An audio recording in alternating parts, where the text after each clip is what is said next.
Hi friends, तो आज हम बात करने वाले हैं सक्शन मशीन के बारे में। क्या होती है सक्शन मशीन? सक्शन मशीन को एस्पायरेटर के नाम से भी जाना जाता है। सक्शन मशीन का use body fluids like saliva, blood clots या फिर पस को शक करने के लिए किया जाता है।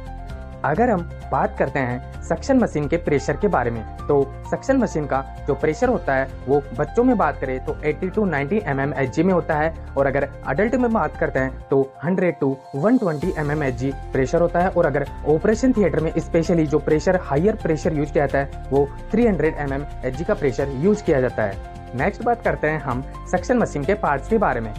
जैसा कि आप स्क्रीन पर देख सकते हैं, सक्शन मशीन का जो पहला पार्ट हो जाता है वो हो जाता है हैंडल। हैंडल जो होता है वो सक्शन मशीन को आगे पीछे करने का काम होता है। नेक्स्ट पार्ट हो जाता है हमारे पास सक्शन ट्यूब कनेक्टर, जहाँ से सक्शन ट्यूब कनेक्ट होती है।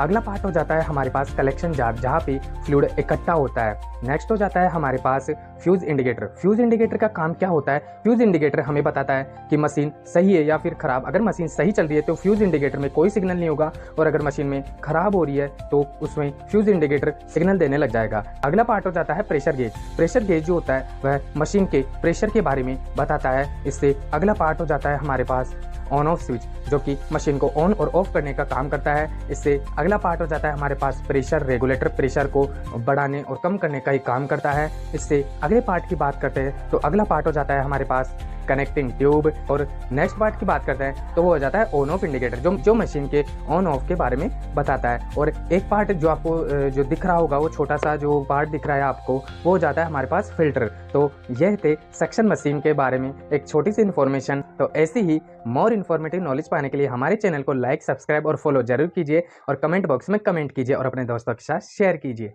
Thank you.